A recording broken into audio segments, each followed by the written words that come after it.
C'est avec fierté que je vous présente mon projet sur la domotique, une véritable révolution technologique qui simplifie notre quotidien. Tout d'abord, je tiens à vous dire que ce projet présente de nombreux bienfaits. Il peut améliorer l'efficacité énergétique en automatisant l'éclairage, ce qui permet de réduire la consommation d'énergie. Il renforce également la sécurité en utilisant des capteurs pour détecter les intrusions. De plus, notre projet permet de contrôler à distance des dispositifs de la maison. Enfin, cela facilitera la gestion quotidienne. Alors, dans la première vidéo, je vais vous présenter notre petite maquette de domotique. Alors, comme je l'avais dit, dans la première partie de la vidéo, nous allons vous présenter notre maquette. Alors là, on a un petit armoire. Là, nous avons une table et une chaise. Et enfin, un petit lit que nous avons conçu. Voilà comment se présente notre maquette.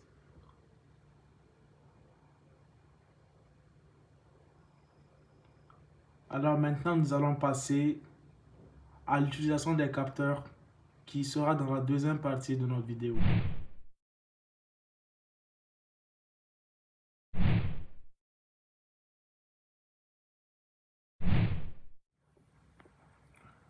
Bienvenue dans la deuxième vidéo de notre projet.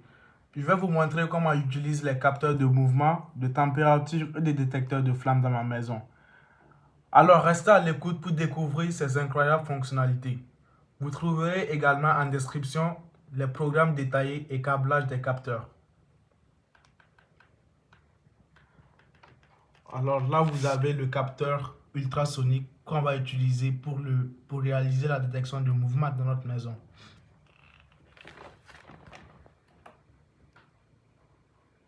Là, vous voyez très bien la manière dont nous avons fait le câblage avec la carte Arduino. Alors, le principe, c'est quoi? Lorsque vous êtes à moins de 10 cm, ce petit buzzer qui est là se met à sonner, ainsi que la LED qui s'allume. Là, vous voyez la preuve. Lorsque vous êtes à 10 cm du buzzer, le buzzer sonne et la LED s'allume. Alors, lorsque vous êtes à moins de 10 cm, vous voyez très bien que le buzzer ne sonne plus et la LED ne s'allume pas. Alors, ce dispositif qui a le capteur ultrasonique a un double avantage. D'abord, il peut être utilisé en cas d'intrusion. Il peut être également recommandé lorsque vous voulez allumer automatiquement les LED en cas de présence dans votre maison. Alors, c'est tout pour le capteur ultrasonique dont nous avons utilisé pour la détection de mouvement. Alors là, nous passons à l'utilisation du deuxième capteur dans notre projet. Il s'agit du capteur de température, le DHT11. Alors là, nous avons fait le câblage et nous avons également une LED. C'est-à-dire là, la LED se comporte en tant qu'un moteur.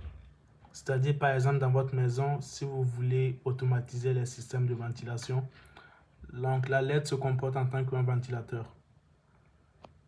Donc comment ça marche? Là, nous avons le code Arduino et nous avons également un moniteur.